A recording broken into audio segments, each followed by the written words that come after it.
আমি করব আওয়াজ, আপনারা দেবেন আওয়াজ, জবাব দিবেন ঠিক ঠিক, আলোচনা হবে কমপ্লিট। শ্রোতাদের স্পিরিটে বারে বক্তার হিট, আলোচনা হবে জায়গা মতো ফিট। আগে বলতাম কিছু আছে প্যান্ডেলে, কিছু আছে অ্যাঙ্গেলে, এখন আর অ্যাঙ্গেলে না, যা বলবো সব ডাইরেক্ট। অ্যাঙ্গেলে বলার দিন শেষ, ডাইরেক্ট বলার বাংলাদেশ। কথা বলে ঠিক কি না? ও চাচা ওটা বসা করেন কে? 12টা বাচ্চা বেটা মজা দেখার জন্য আসছে এটি। 116টা বসা করা যাবে না বাবা।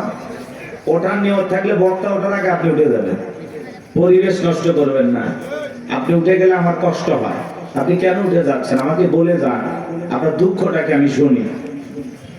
কথা কি বুঝতে পারছেন? আর ওয়াদা দিচ্ছেন না 12:30 পর্যন্ত থাকবেন, না হলে 12টা পর্যন্ত থাকেন, যতক্ষণ মনে চায় ততক্ষণ থাকেন। না বলে যাবেন না, একজন করে উঠবেন আর অনুমতি নেবেন যে হুজুর আমি কি যেতে পারি, চিল্লায় বলবেন, আমার ওয়াদা হয় হয়ে যায়। আপনার চিল্লে নিটা আমি শুনবো। রাগ করতেছেন আমার কথা? কথা ভাষা করা যাবে না বাবা। কোন যুবক যদি ওঠে পেশাব করা অজুহাতে, আর ছবি মোবাইলে তুলে রাখবেন, পারলে ফেসবুকে ছেড়ে দিবেন। কথাকে বুঝতে পারছেন? 1-1.5 ঘন্টা পেশাব আটকাইতে পারেন না, পুরুষ হইল? হ্যাঁ, আর বিয়ে হওয়ার কোন সম্ভাবনা নাই। মেয়ে বুড়ি বানায় রাখবেন, তাই এরকম অসুস্থ ছেলের সাথে বিয়ে দেবেন। একটু ধৈর্য নিয়ে বসেন। কিসের পেশা? রংপুরে ওয়াজ করলাম, এক মুরব্বী চাচা কয় হুজুর ওয়াজ করেন তো, পেশাব লাগলে লঙ্গিত করবো। আমি চাচা মেয়ে চাচি তো রাগ করবে, কয় না বাড়িতে যা বলবো হুজুর এমন ওয়াজ ধরা ধরছে, এত সুন্দর আলোচনা, ওঠার কোনো কায়দা ছিল না, জায়গাতে কাম শেষছে। তো এরকম নিয়ত করে বসেন, 1-1.5 ঘন্টা আটকায় রাখেন। পেশাব জনিত যত রোগ আছে দোয়া করবো আল্লাহ যেন সেই রোগগুলো থেকে আপনাকে মুক্তি দেয়। আর আমারই ছেড়ে যাবেন, দোয়ার বদলে বললাম না। একটু ধৈর্য নিয়ে বসেন। রাগ করতেছেন? তাকবীর দেন, লিল্লাহি তাকবীর। আর জবান ছেড়ে সবাই একটু মহব্বতে আমার সঙ্গে তেলাওয়াত করুন। আউযু বিল্লাহি মিনাশ শাইতানির রাজীম। বিসমিল্লাহির রাহমানির রাহিম।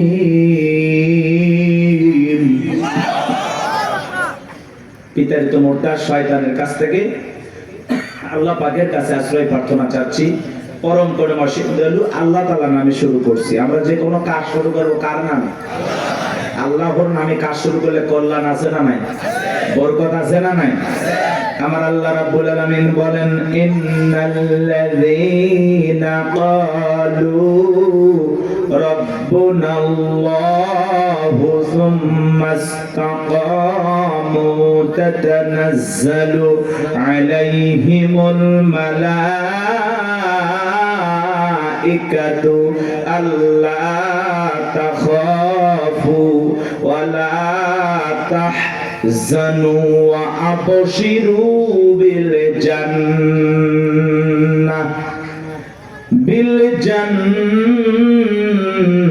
জান্নাতিল্লাতী কুনতুম তুআদুন।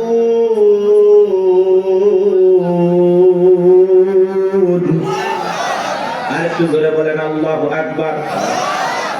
যে কোন আয়াত বা সূরার তাফসীর করতে হলে কোন প্রেক্ষাপটে কোন সময় আল্লাহ তাআলা সেই আয়াতটি বা সূরাটি নাযিল করেছেন, সেই নাযিলের প্রেক্ষাপট জানার দরকার আছে না নাই? আরবিতে বলা হয় শানে নজুল। যদি শানে নজুল আলোচনা করা হয় তাহলে তাফসীর বুঝতে সহজ হয়। আল্লাহ তাআলা তার হাবিবের উপরে কোন প্রেক্ষাপটে কোন সময় আয়াতি কারিমাগুলো নাযিল করেছেন একটু কি জানার দরকার আছে না নাই? আমি কি একটু তুলে ধরবো? কষ্ট হবে না তো ইনশাআল্লাহ? তাকবীর দেন, লিল্লাহি তাকবীর। সম্মানিত ভাইয়েরা আমার, বিশ্বনবীর প্রিয় দুইজন মানুষ মাত্র 3 দিনের ব্যবধানে মারা গেলেন। চাচা আবু তালিব মারা গেলেন, আম্মা জান খাদিজাতুল কুবরা রাদিয়াল্লাহু তাআলা আনহা মারা গেলেন। দুইজন মানুষকে হারিয়ে ব্যথিত হৃদয় নিয়ে নবী চলে গেলেন তায়েফে কালেমার দাওয়াত দিতে। তায়েফের মানুষেরা নবীজির দাওয়াত গ্রহণ না করে নবীকে পাগল বলে পাথর নিক্ষেপ করা শুরু করলো। বৃষ্টির মতো নবীজির দেহের উপরে পাথর নিক্ষেপ করলো। বাজান পাথর মারতে মারতে এক পর্যায়ে নবীজি জমিনের উপরে শুয়ে পড়লেন। এত পাথর মেরেছেন পাথরের ভিতরে নবীজির শরীরটা ঢেকে গেছে। নবীর প্রিয় সাহাবী যায়েদ বিন হারেসা বলেন, আমি অনেক কষ্টে নবীজির দেহ থেকে পাথরগুলো সরায় ফেললাম। নবীজির যখন জ্ঞান ফিরে আসলো, নবী ডেকে বলে, যায়েদ আমার একটু ওযু বানায় দাও, একটু নামাজ আদায় করব। হযরতে যায়েদ থেকে বলেন, আমি যখন নবীজির পা মোবারক থেকে জুতা খুলতে গেলাম, আমি তাকায় দেখি নবীজির পায়ের ভিতরে রক্তগুলো জুতার উপরে জমা বেঁধে আছে। আমি অনেক কষ্টে নবীজির পা মোবারক থেকে জুতা খুললাম। নবীজি নামাজ আদায় করলেন। আসমান থেকে জিবরাইল এসে বলে, নবী, যে তায়েফের মানুষের আপনার দেহের উপরে পাথর নিক্ষেপ করেছে, একটা বার অর্ডার দেন গো নবী, পাহাড় চাপা দিয়ে তায়েফের মানুষকে জনমের মতো ধ্বংস করে দেওয়া হবে।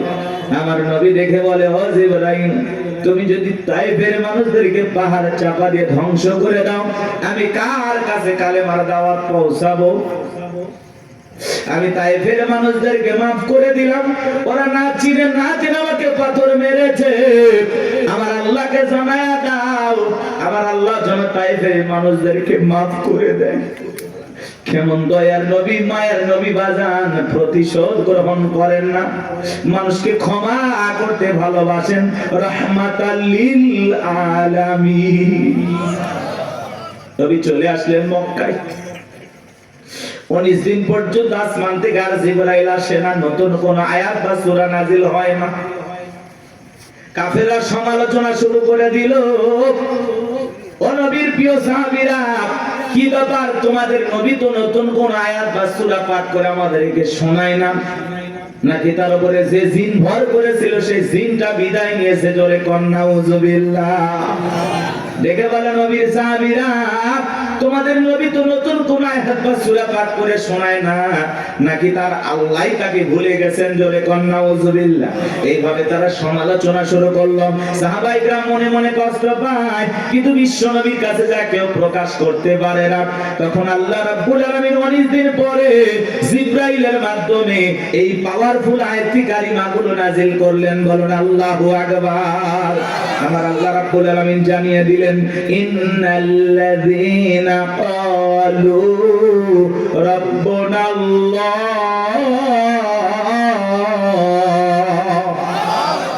ইন্নাল্লাযীনা ক্বালু রাব্বুনাল্লাহ, নিশ্চয় যারা বলে আমাদের রব আল্লাহ, সুম্মাস্তাকামু, এই কথার উপরে যারা ইস্তিকামাত থাকে, অবিচল অটল থাকে, তাতানাজ্জালু আলাইহিমুল মালাইকা, আসমান থেকে তাদের উপরে আল্লাহর পক্ষ থেকে ফেরেশতা নাজিল হয়। ফেরেশতা নাজিল হয় 3 সময়। ফেরেশতা এসে বলে, আল্লাহ তাখাফু, ভয় পেও না, ওয়ালা তাহজানু, চিন্তা করো না, ওয়া আবশিরু বিল জান্নাতিল্লাতী কুনতুম তুআদুন,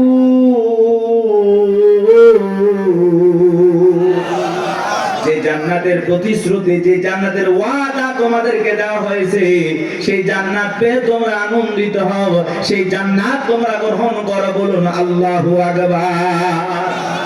এটা হলো আয়াতের সরল অনুবাদ। এই যুবকে, তোমাদের ওয়াজ আছে বাবা, এখানে ওখানে যা লাভ নাই, কোনো মেলা নাই, দোকান নাই, যুবকেরা খুব ভদ্র, ওগুলো আগেই বন্ধ করে দিচ্ছে। কারণ মেলা বসাইলে আড্ডা হয়, তাই না? ভালো মাহফিল, অনেক মাহফিলে মাহফিলও চলতেছে, মেলাও চলতেছে, দেখা যাচ্ছে প্যান্ডেলের চাইতে মেলায় লোক বেশি। কি বলেন? এই জন্য মেলা না হয় আপনারা খুশি হয়েছেন না? পাশেই তো শহর, আপনাদের পাশেই বাজার, তো খামাখা এখানে দোকানপাট লাগায় লাভ কি? সম্মানিত ভাইরা আমার, দিল দিয়ে কথাগুলো বোঝার চেষ্টা করবেন বাজান, মন খারাপ করবেন না। আমি যে কথা বলতে চাই, গভীর মনোযোগ দিয়ে শুনে যান। আল্লাহ রাব্বুল আলামিন বলেন, ইন্নাল্লাযীনা ক্বালু রাব্বুনাল্লাহ, নিশ্চয় যারা বলে আমাদের রব আল্লাহ, সুম্মাস্তাকামু, এই কথার উপরে যারা ইস্তেকামাত থাকে, অবিচল অটল থাকে, দৃঢ় থাকে, মজবুত থাকে, ও টাঙ্গাইলের কালীহাতির মুসলমানেরা বলেন তো বাজান, রাস্তার দুই ধার দিয়ে গাছ লাগানো থাকে কিনা? থাকে থাকে। যখন আইলে আসে নার্গিস, হুদু, সনি, মির্জাও, মিথিলি, নানান ধরনের ঘূর্ণিঝড় যখন আসে বাজান, ওই সাইক্লোন ঘূর্ণিঝড়ে তুফানে দেখবেন অনেক গাছ ভেঙে রাস্তার উপরে পড়ে থাকে, আবার কিছু গাছ মজবুত ভাবে শিকড় নিয়ে দাঁড়িয়ে থাকে। এর নাম হলো সুম্মাস্তাকামু, ইস্তেকামাত থাকা, দৃঢ় থাকা, মজবুত থাকা। আপনি যখন বলবেন আল্লাহ আমার রব, এই কথার উপরে টিকে থাকতে হলে আপনি যখন বলবেন আমি আল্লাহর গোলাম, রবের গোলাম, এই কথার উপরে টিকে থাকতে গেলে আপনার উপরে মামলা আসবে, হামলা আসবে, নির্যাতন আসবে, জুলুম আসবে। হাজারো নির্যাতন, জেল জুলুম সহ্য করে, হাজারো বাতিলের চোখরাঙানি সহ্য করতে হবে। এমনকি হাসতে হাসতে ফাঁসির দড়িতে মুসলমান ইমানদাররা ঝুলবে, রবের গোলামেরা ঝুলবে। তারপরে কোন জালেম বেঈমানের কাছে মাথা নত করবে না। কথা বলেন ঠিক কিনা? হাজারো নির্যাতন, জুলুম আপনার উপরে আসবে, হাজারো কষ্ট আপনাকে দেওয়া হবে। এরপরে আপনি বলবেন কি? আমি আল্লাহর গোলাম। এই রবের পথে চলতে গিয়ে এই পথে ইস্তেকামাত থাকতে হবে, দৃঢ় থাকতে হবে, মজবুত থাকতে হবে। বাতিলের হাজারো ঝড় তুফান মোকাবেলা করতে হবে, হাজারো ষড়যন্ত্রের মোকাবেলা করতে হবে। সব সহ্য করার মতো শক্তি আপনার আমার থাকতে হবে। বাতিলের কথা পিছপা হয়ে গেলে, বাতিলের কথায় ঈমান হারা হয়ে গেলে, বলেন তো জান্নাত কি জুটবে? হ্যাঁ, আপনি যদি বলেন আমি ঈমানদার, এই কথার উপরে টিকে থাকতে গেলে আপনার উপরে পরীক্ষা আসবে। কথা বলেন না কেন? জান্নাত মামুর বাড়ির ডাল না, গেলে এক গাবু খাইতে হবে, খাইতে দেবে। জান্নাতে যেতে হলে আপনাকে পরীক্ষা দিয়ে উত্তীর্ণ হয়ে জান্নাতে যেতে হবে। এজন্য আল্লাহ রাব্বুল আলামিন বলেন আহাসিবান নাসু আইয়ুতরাকু আইয়াকুলু আমান্না ওয়া হুম লা ইফতানুন। আল্লাহ বলেন মানুষেরা কি মনে করেছে ঈমান এনেছে কথা বললেই ছেড়ে দেওয়া হবে, তাদেরকে পরীক্ষা করা হবে না। আপনার আমার পূর্ববর্তী যারা পৃথিবীর জমিনে উম্মত নবী রাসূল আগমন করেছিলেন, আল্লাহ তাআলা তাদেরকেও পরীক্ষা করে জেনেছেন ঈমানের দাবিতে কারা সত্যবাদী আর কারা মিথ্যাবাদী। আল্লাহ তাআলা আপনাকে আমাকেও পরীক্ষা করে জানবেন আমরাও ঈমানের দাবিতে কারা সত্যবাদী আর কারা মিথ্যাবাদী। কথা বলেন, ঈমান এনেছে কথা বললে আল্লাহ ছেড়ে দেবে না। আল্লাহ পরকাল বিশ্বাস করি কথা বললেই ছেড়ে দেবে না। আপনাকে আল্লাহ তাআলা পরীক্ষা করে দেখবেন। কি করবেন? তাহলে সুম্মাস্তাকামু, এই কথার উপরে যারা ইস্তেকামাত থাকবে, অবিচল অটল থাকবে, আপনার হাত কাটতে পারে, পা কাটতে পারে, শুলিতে চড়াতে পারে, ফাঁসির দড়িতে ঝুলাইতে পারে, রিমান্ডে নিতে পারে, হাজারো নির্যাতন জুলুম করতে পারে। কথা বলেন, সবকিছু সবার মতো সহ্য করার মতো শক্তি আপনার থাকতে হবে। আর আপনি এমন ইমানদার, যদি দেখেন সামনে মিছিল ধরে নিয়ে যাচ্ছে, আজকে মিছিলে যাওয়ার দরকার নাই। আপনি এমন ইমানদার, বলে দাড়ি টুপি দেখলেই ধরতেছে, সেলুনেতে সেটা আপাতত দাড়ি কেটে দিয়ে অবস্থা খারাপ, পরে দাড়ি রাখা যাবে, এই ইমান নিয়ে যান না, এই ইমান নিয়ে না। যে অবস্থার বেগুটি দেখলে টুপি বা দাড়ি বা আছে না, কি বলেন? এরকম নিয়ম যদি হয়, ধরেন একটা জালেম শাসক আসলো, নিয়ম করে দিল বাংলাদেশে দাড়ি টুপি দেখলেই ধরো, কি বলেন? এত টুপি দাড়ি থাকবে? যার কিনা ইমান দুর্বল, বউ করে দেব, জীবন আগে বাঁচাও। কথা কয় না? এই ইমান নিয়ে জান্নাতে যাওয়া যাবে না। একটা সুন্নতের জন্য আপনি জীবন দেবেন, কিন্তু সুন্নত সারা যাবে নাকি? কষ্ট হচ্ছে আপনাদের, মন খারাপ করতেছেন, একটু আয়াতের গভীর যাই তো বুঝতে পারবেন। আমার আল্লাহ রাব্বুল আলামিন বলেন ইন্নাল্লাযীনা ক্বালু রাব্বুনাল্লাহ, নিশ্চয়ই যারা বলে আমাদের রব আল্লাহ। ও টাঙ্গাইলের মুসলমানেরা, ডান হাতটা তুলে শাহাদাত আঙ্গুলে দ্বারা ইশারা করে আসমানের দিকে তাকায় বলেন তো আমাদের রব কি? আরেকটু জোরে ডাক দেন, কে? ভালোবেসে ডাক দেন, আল্লাহ। আরেকটু জোরে বলেন আল্লাহ, আরো একবার বলেন আল্লাহ। এই যে আল্লাহ আল্লাহ বলে ডাক দিলাম, আমাদের আল্লাহ খুশি না বেজার? সমান দিয়ে কথাগুলো বোঝার এবং শোনার চেষ্টা করবেন বাজার। রূহের জগতে আল্লাহ রাব্বুল আলামিন আপনাকে আমাকে প্রশ্ন করে বলেছেন, আলাস্তু বিরাব্বিকুম, আমি কি তোমাদের রব নই? আমরা সেদিন সবাই জবাব দিয়ে বলেছিলাম ক্বালু বালা, অবশ্যই আপনি আমাদের রব। এই পৃথিবীর জমিনে আসার পরে আল্লাহ রাব্বুল আলামিন সর্বপ্রথম যে ওহী নাযিল করেছেন, ইকরা বিসমি রাব্বিকাল্লাযী খালাক, বলো তোমার রবের নামে যিনি তোমাদেরকে সৃষ্টি করেছেন।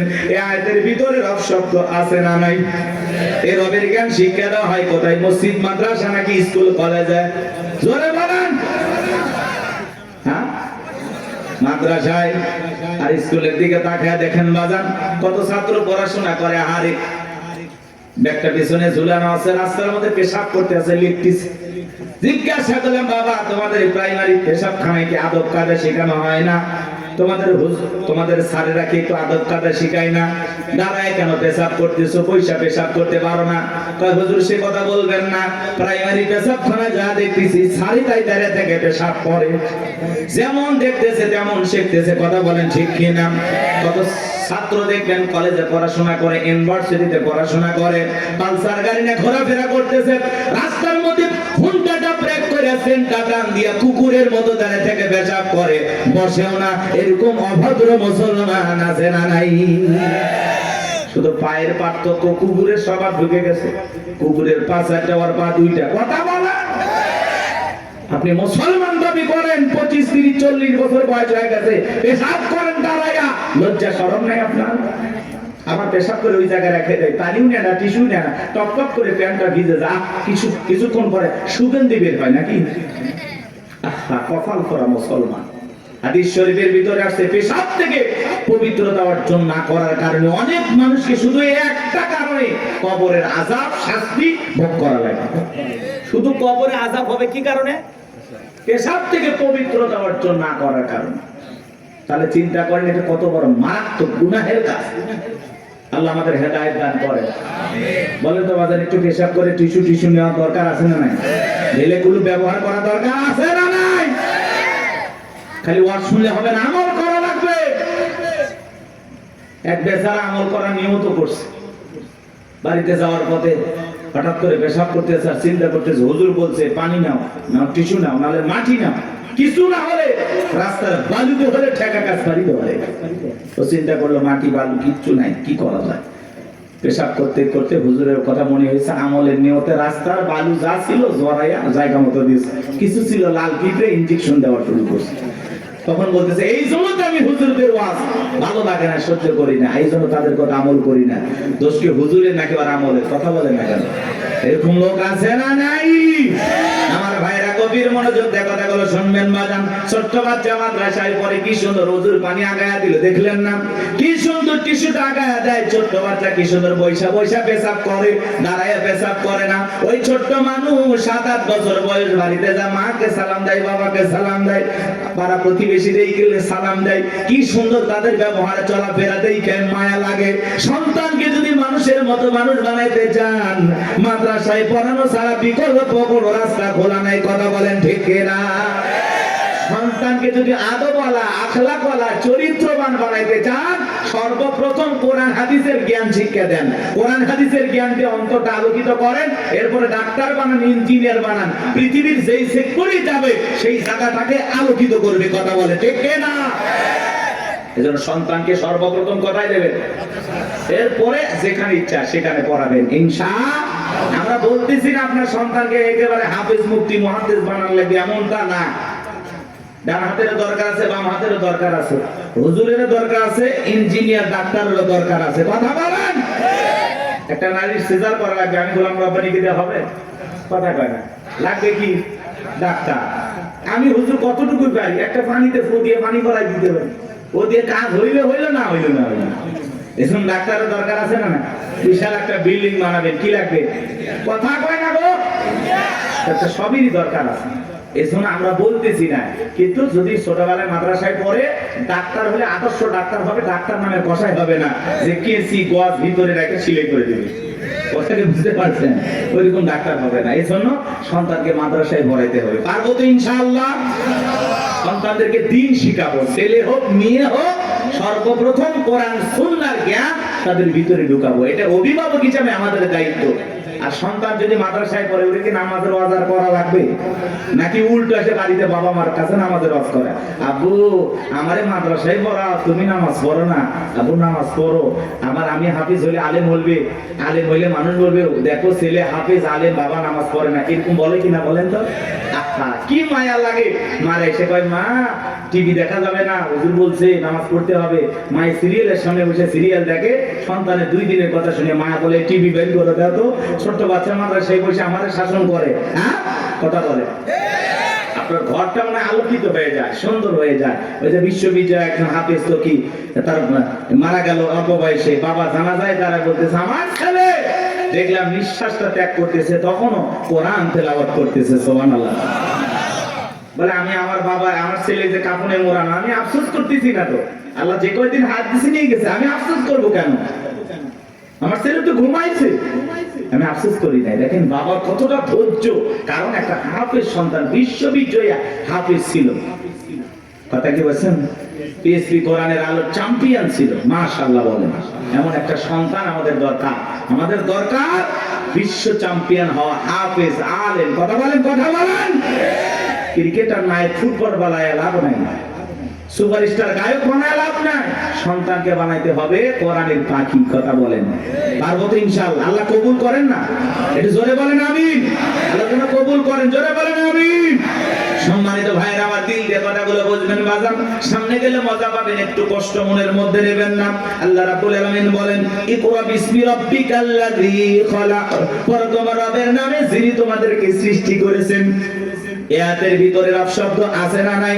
পবিত্র কুরআনুল কারীমের 1 নাম্বার সূরা সূরাতুল ফাতিহার 1 নাম্বার আয়াত। জবান ছেড়ে সবাই আমার সঙ্গে তেলাওয়াত করুন, আলহামদুলিল্লাহি রাব্বিল আলামিন। সমস্ত প্রশংসা, যাবতীয় প্রশংসার একমাত্র মালিক তিনি, সৃষ্টিগুলোর রব, আমাদের প্রতিপালক আল্লাহ যিনি। আপনি আমি যখন রুকুতে চলে গেলাম কি তাসবিহ পাঠ করলাম? সুবহান রাব্বিয়াল আযীম, সুবহান রাব্বিয়াল আযীম। রব শব্দ আছে না নাই? এরপরে রুকুতে দাঁড়ানোর সময় কি বলি? সামিআল্লাহু লিমান হামিদা, রব্বানা লাকাল হামদ। রব শব্দ আছে না নাই? এরপরে যখন সিজদায় মাথাটা নত করি কি তাসবিহ পাঠ করি? সুবহান রাব্বিয়াল আ'লা, সুবহান রাব্বিয়াল আ'লা। অনেকে দেখবেন খালি ফিসফিস করে, সুবহান সুবহান সুবহান সুবহান সুবহানাল্লাহ কয় না, সবই নেতে আল্লাহ ভালো জানে।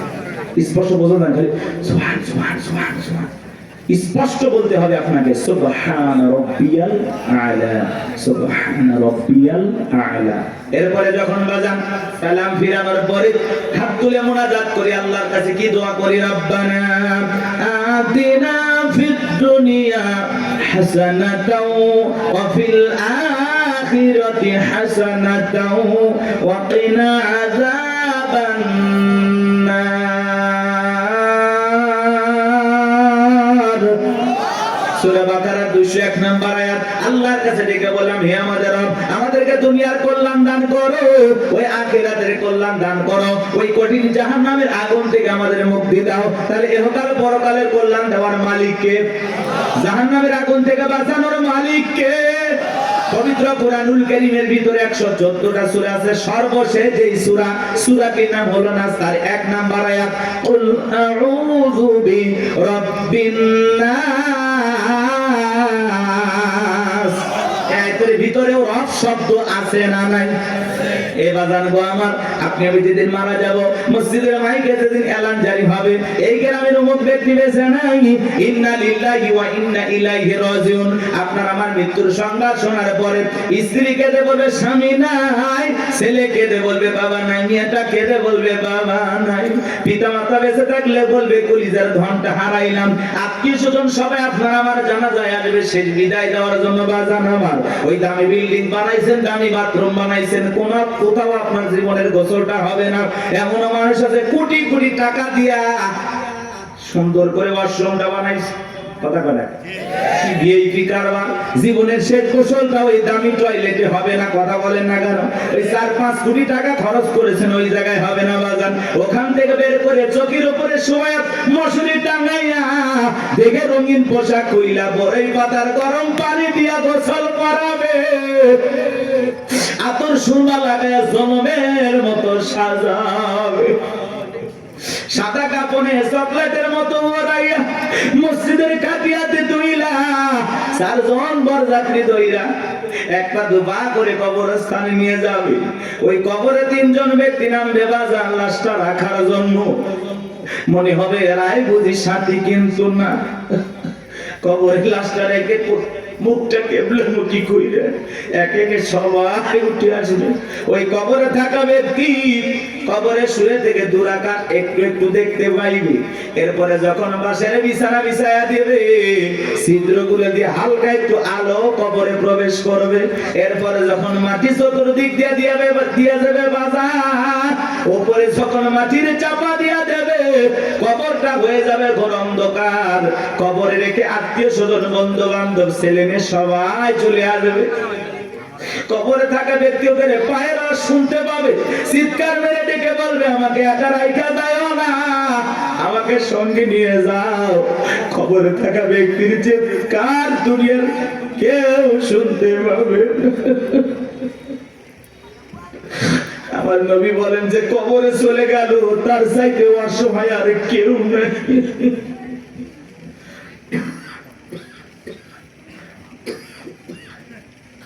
আমার নবী যে বলেছেন, قال رسول الله صلى الله عليه وسلم إنما القبور روضة من رياض الجنة أو حفرة من حفر النار رواه الترمذي।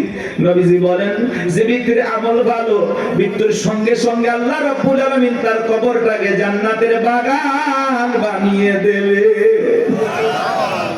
আর যে ব্যক্তির আমল খারাপ, আও হুফরাতুম মিন হুফারিন নার, তার কবরটা হবে জাহান্নামের আগুনের গর্ত। আমার নবী এক জায়গায় বসা, জিবরাইল এসে বলে, নবী গো, এই মুহূর্তে একটা আওয়াজ হলো, আপনি কি শুনতে পাইছেন? আমার নবী বলে, হ্যাঁ শুনতে পাই না। জিবরাইল বলে, নবী, আজ থেকে ৭০ বছর আগে আল্লাহ রাব্বুল আলামিন জাহান্নামের গর্তের মধ্যে একটা পাথর ছেড়ে দিয়েছে। এই মাত্র জাহান্নামের তলদেশে গিয়ে পাথরটা পৌঁছাইলো। চিন্তা করেন বাজান, একটা পাথর ছেড়ে দিলে যদি ৭০ বছর সময় লাগে, আল্লাহ না করুক আপনার আমার গুনাহের কারণে, অপরাধের কারণে আসমানের জমিনের মালিক আল্লাহ যদি বেজার হইয়া একবার জাহান্নামের আগুনের গর্তে ফেলে দেয়, আপনার আমার বাঁচার কিন্তু কোনো উপায় নাই। যেই জাহান্নামের আগুন দুনিয়ার আগুনের চাইতে ৭০ গুণ বেশি পাওয়ার। একবার যদি কারো দিকে জাহান্নামের আগুন লেগে যায়, মনে হয় কলিজাটা পুড়ে ছাই হয়ে যাবে। এ বাজার, নবীর প্রিয় সাহাবী হযরত ওসমান কবর থেকে অঝরে চোখের পানি ছেড়ে দিয়ে কান্না করতেন। সাহাবায়ে কিরাম ডেকে বলে, ভাই আপনি কবর থেকে কেন অঝরে কান্না করেন, কি হয়েছে আপনারা বলেন? হযরত ওসমান ডেকে বলেন, প্রত্যেকটা মানুষের প্রথম মঞ্জিল, প্রথম ঘাঁটি, প্রথম স্টেশন হলো এই কবর। এই কবরের ভিতরে ৩টা প্রশ্ন করা হবে। যে সঠিক উত্তর দিতে পারবে তার মিজান ফুলসিরাতে কোনো টেনশন নাই, কিন্তু যে উত্তর দিতে পারবে না তার কিন্তু বাঁচার কোনো উপায় নাই। জান্নাতের সার্টিফিকেট প্রাপ্ত সাহাবী কবরে দেখে কান্না করে। ভালো করে বুঝবেন, দুনিয়ার থাকতে জান্নাতে কি পাইছে? কথা বলেন ভাই, কথা বলেন। সেই মানুষ কবর দেখলে অঝরে কান্না করেন। মাঝে মাঝে হযরত ওসমান এত কান্না করতেন, কবরস্থানের পাশে তিনি অজ্ঞান হয়ে পড়ে থাকতেন, জ্ঞান হারিয়ে ফেলতেন। আর আমরা সকালে কবর দেয়, বিকেলে যা তাস খেল, জুয়া খেল। সকালে কবর দেয়, বিকেল বেলা যায় মা বোনেরা খেয়ার করে, মানে যে লাকড়ি করে আছে না, পাতা ঝাড় দেয়, পাতা ঝাড় দেয়, কঞ্চি টঞ্চি থাকে না, ওগুলো ঝাড় দিয়ে পরিষ্কার করে নিয়ে আসে। ভয় নাই। আগে নতুন কবর দেখলে মানুষ ২-১ দিন ভয় পাইতো। কথা বলেন, আগের মানুষের কথা বলতেছি। আর এখন কবরস্থান দেখে কোনো ভয় নাই, কবরস্থানে গিয়ে হাসাহাসি করে। মানুষ মানুষ আর মানুষ নাই তো, মানুষ মরে গেছে, সেই মানুষের সাথে জুলুম করে, আছে না নাই ভাই?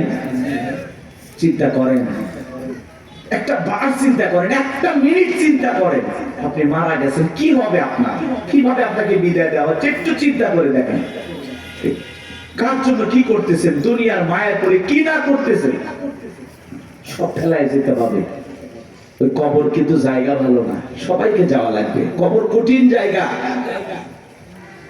যার আমল ভালো, কবর তার সাথে ভালো আচরণ করবে। যার আমল খারাপ,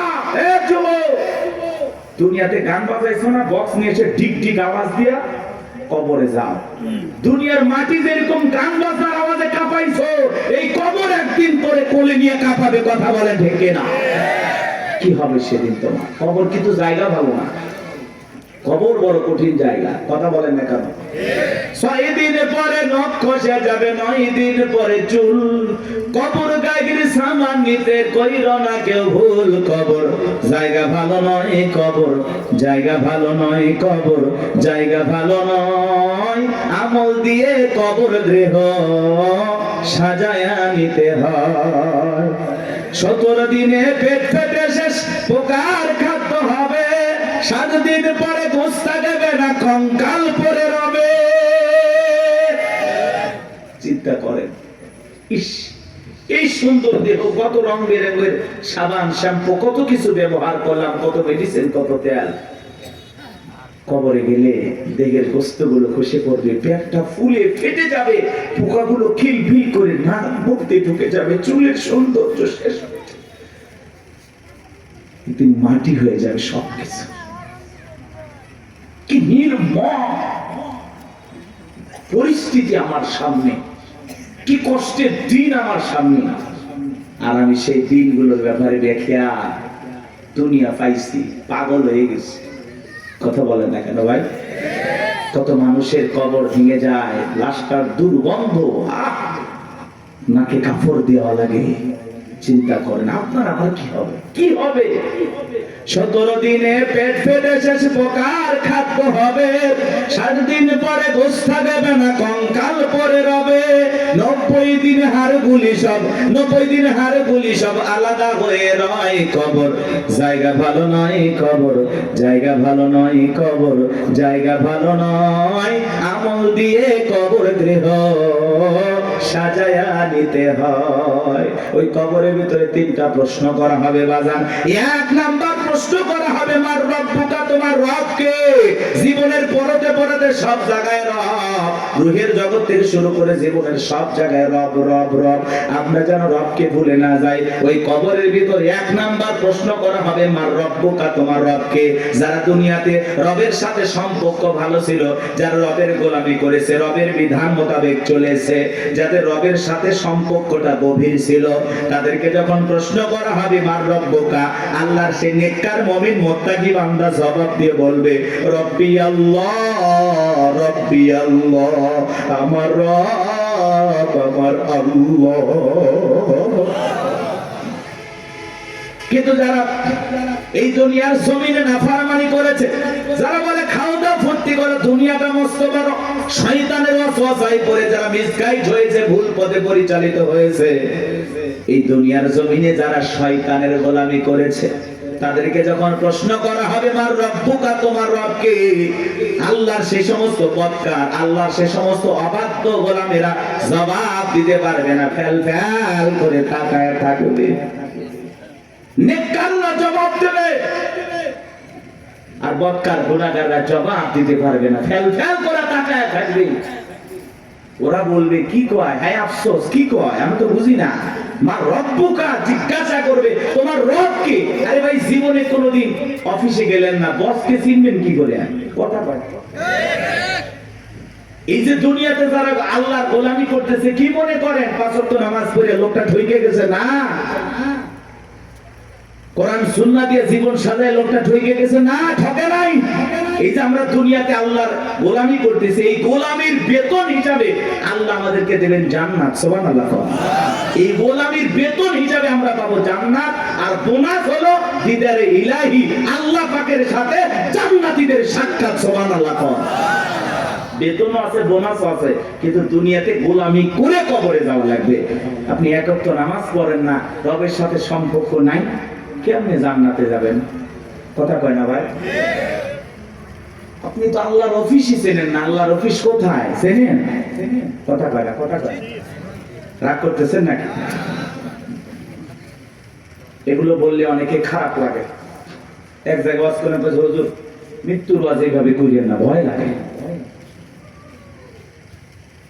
এরকম লোক কয়, হুজুর আমার প্রচুর মৃত্যুর কথা স্মরণ হয়, আমার এত মৃত্যুর কথা ভয় লাগে, মাঝে মাঝে তো আমি মসজিদে মৃত্যুর ভয়ে ঢুকি না। আমি এটা আবার কেমন কথা কই হুজুর, মসজিদে ঢুকতে যদি লাশ বহনে খাটিয়া এইটা দেখে আমার এত ভয় লাগে, এই ভয়ে আমি মসজিদে যাই না। এটার নাম কি মৃত্যুর ভয়? কথা বলে না কেন ভাই? কিছু মানুষ আছে কবর করে বলে না যে আমি 70টা কবর খুঁড়ছি হুজুর, 80টা কবর খুঁড়ছি। আবার পাশের আর একজন লোক হুজুর যে কবর খোঁড়ার কথা বলতেছে, ও আবার যা কবর করে যে মানুষটা মারা যায় তার ছেলে মেয়েকে বলে, এই তোমার বাবাকে কবর খুললাম, 2 প্যাকেট সিগারেট তো দিলে না। ও যদি 80 লক্ষ কবর করে, কবর কি, কবরে কি হতে পারে এই বুঝ কেউ দিলের ভিতরে আসবে ভাই? কথা বলেন আসবে? আমাদের অবস্থাটা এমন হয়ে গেছে, কিসের আমল করবো হুজুর? দুনিয়া তো মস্ত বড়, রং তামাশায় আসি ব্যস্ত, রঙিন চশমায় দুনিয়া সব চাকচিক্য সুন্দর লাগতেছে, একটু গান বাজনা আমোদ প্রমোদ হই হুল্লা, কথা কয় না কেন? হাজি মানুষ ওয়াজ করে আসছে, নাক নির্বিয়া বক্স বাজতেছে, কন্ট্রোল করতে পারে না, হাজি পর্যন্ত ডান্স দিয়ে করছে লুঙ্গি ডান্স। হাজি হাজি অফ করে আসছে। কথা বাস্তব না অবাস্তব? মিথ্যা না সত্য? এরকম আছে না বাজান? মানে আবেগের ঠেলে আমরা গুনাহ করতেছি, গুনাহ নাকি আবেগে হয়ে যাচ্ছে। আল্লাহ এরকম আবেগ থেকে আমাদের হেদায়েত দান করেন। এটা জোরে বলেন আমিন। কষ্ট পাচ্ছেন আপনারা? তাহলে কবরে 1 নাম্বার প্রশ্ন, মার রব্বুকা, তোমার রবকে উত্তর দিতে পারবে তারা, আল্লাহর মুমিন মুত্তাকি নেককার বান্দা যারা, উত্তর দিতে পারবে না কারা? আল্লাহর গুনাহগার বদকার অবাধ্য গোলাম যারা। কথা বলে ঠিক কি না? তাহলে আমরা নেক আমল করে আল্লাহর প্রিয় গোলাম হয়ে কারা কারা কবরে যেতে চায় হাত তুলে দেখা। আল্লাহ আমাদের সবাইকে নেক আমল করা তৌফিক দান করুন। চিল্লা বলুন আমিন। আর একটু জোরে বলুন আমিন। ওয়াজ কি শেষ? এবার দেখেন খেলাটা কোন দিকে যায়, এদিকে খেয়াল করেন। কষ্ট পাইছেন? এই যে হেদায়েতের উদ্দেশ্যে 2-4 মিনিট কথা বললাম, এইবার চলেন। আল্লাহ রাব্বুল আলামিন বলেন, ইন্নাল্লাযীনা ক্বালু রাব্বুনাল্লাহ, নিশ্চয়ই যারা বলে আমাদের রব আল্লাহ। আমাদের রব কে? জোরে বলেন না ভাই, একটু চিল্লায়ে বলেন আল্লাহ। এই পৃথিবীর জমিনে আল্লাহ যখন কাউকে জিরো থেকে হিরো বানায়, চাওয়ালা থেকে প্রধানমন্ত্রী বানায়, আর মুসলমান জবাই করে। কথা বলে না কেন ভাই? বাংলাদেশে ডক্টর জাকির নায়েক আসবে, ভারতের টেনশন আসবে, আমাদের দেশে আর টেনশন করে ভারতের লোকেরা। কথা বলে না কেন? অনেক উদ্বেগ, তারা বিভ্রান্তিকর বক্তব্য ছড়াচ্ছে যে ডক্টর জাকির নায়েক আসলেই বাংলাদেশে গ্রেফতার করা হবে। কতই সহজ। বাংলাদেশের মানুষকে তো চেনেন না, ধুতি নিয়ে যাইতে পারবেন না। কথা বলে না, বাংলাদেশে ডক্টর জাকির নায়েক আসবে, তাকে প্রায় 1 মাসের এ দেশে সফর করার অনুমতি দেওয়া হয়েছে। বিভিন্ন জায়গায় তিনি বিভিন্ন প্রোগ্রামে অংশগ্রহণ করবেন ইনশাআল্লাহ। একজন দিনের দায়ী, সারা দেশে সারা পৃথিবীতে যার পরিচয় পরিচিতি আছে। ভারতের তার বক্তব্যের শুনে অসংখ্য মানুষ কালেমা পড়ে মুসলমান হয়েছেন। সেই মানুষটা যদি এই দেশে আসে, আমাদের কোনো সমস্যা আছে ভাই? আমরা মুসলিম হিসাবে খুশি, তাকে ধন্যবাদ জানাই। ডক্টর জাকির নায়েককে আমরা সাদরে গ্রহণ করব, লাল গালিচার সংবর্ধনা দেব। কথা বলা ঠিক না? আর এই দেশে যদি কোনো কারণে কোনো ষড়যন্ত্র বা বিতর্কের কারণে যদি ডক্টর জাকির নায়েক বাংলাদেশে না আসতে পারে, তাহলে বুঝে নেবেন বর্তমান সরকারে যারা আছে এদের ভিতরে ভারতের দালাল আছে। উনি আসবেন, সমস্যা কি? মুসলিম একটা দেশে একজন দায়ী আসতে পারবেন? ডক্টর জাকির নায়েকের অসংখ্য লেকচার আপনারা শুনেছেন, আলোচনা শুনেছেন। ভালো লাগে না? ভালো লাগে না? চমৎকার কথা বলেন। ভারত সরকার তার টিভি চ্যানেল বন্ধ করে দিয়েছেন, তাকেও দেশ থেকে বিতাড়িত করেছেন। এখন তিনি বিভিন্ন দেশ সফর করেন, বিভিন্ন দেশে থাকেন। আলহামদুলিল্লাহ, আমাদের দেশও আসবেন, তারই ধারাবাহিকতায় আলহামদুলিল্লাহ আমরা গ্রহণ করবো। উনি আসবেন, ঘুরিয়ে ফিরে চলে যাবেন, সমস্যাটা কোথায়? এতে ভারতের মাথা ব্যথা দরকার আছে? আমাদের দেশে আমরা ডক্টর জাকির নায়েককে নিয়ে আসবো নাকি খানায় খাবার ইমামকে নিয়ে আসবো, সেটা ভারতের কাছ থেকে শোনা লাগবে।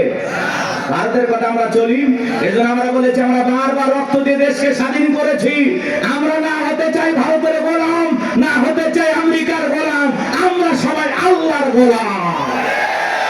এটা আমাদের জীবনের সবচেয়ে বড় পরিচয়। আমরা কার গোলাম? আল্লাহর গোলাম। আমরা দুনিয়াতে কারো গোলামি করার জন্য জন্ম হই নাই, আমরা গোলামি করবো একজন, আর তিনি আমাদের রব, তিনি আমাদের সব। কথা বলে ঠিক না? ডক্টর জাকির নাইক আসতেছে খুব দ্রুত, 28 নভেম্বরের মধ্যেই বাংলাদেশে আসবেন ইনশাআল্লাহ। তার এই সফরকে আল্লাহ কবুল করেন। একটু জোরে বলেন না আমিন। এটা নিয়ে ভারতের মাথা ব্যথা, অনেক টেনশন, মিডিয়াতে অনেক আলোচনা, তুমুল আলোচনা, সমালোচনা চলতেছে, বিতর্ক চলতেছে। সব বিতর্কের অবসান ঘটবে উনি যখন বাংলাদেশ বিমানবন্দরে পৌঁছাবে। আশা করি উনি আসবে ইনশাআল্লাহ। আমার ভাইরা দিল দিয়ে কথাগুলো বোঝার চেষ্টা করবেন। ইন্নাল্লাযীনা ক্বালু রাব্বুনাল্লাহ, নিশ্চয়ই যারা বলে আমাদের রব আল্লাহ। গভীর মনোযোগ দিয়ে কথাগুলো শুনবেন বাজান। এই পৃথিবীর জমিনে আল্লাহ কাউকে জিরো থেকে হিরো বানায়, সাওয়ালা থেকে প্রধানমন্ত্রী বানায়। নিঃস্ব পৃথিবীতে কেউ বেঁচে নাই। চিল্লায় বলে দুনিয়াতে আমার কেউ নাই। সেই মানুষটাকে আল্লাহ নিঃস্ব থেকে ক্ষমতার চেয়ারে বসায়, সেই মানুষটাও ক্ষমতার চেয়ারে বসে জুলুম করে, অত্যাচার করে। কথা বলেন ঠিক কি না? এই পৃথিবীর জমিনে এরকম একজন জালেম ছিল ভবঘুরে, যে নিজেকে আনা রব্বুকুমুল আলা বলে দাবি করেছিল, নিজেকে প্রভু বলে দাবি করেছিল, খোদা বলে দাবি করেছিল, রব বলে দাবি করেছিল। এ ছিল একটা ভবঘুরে যুবক।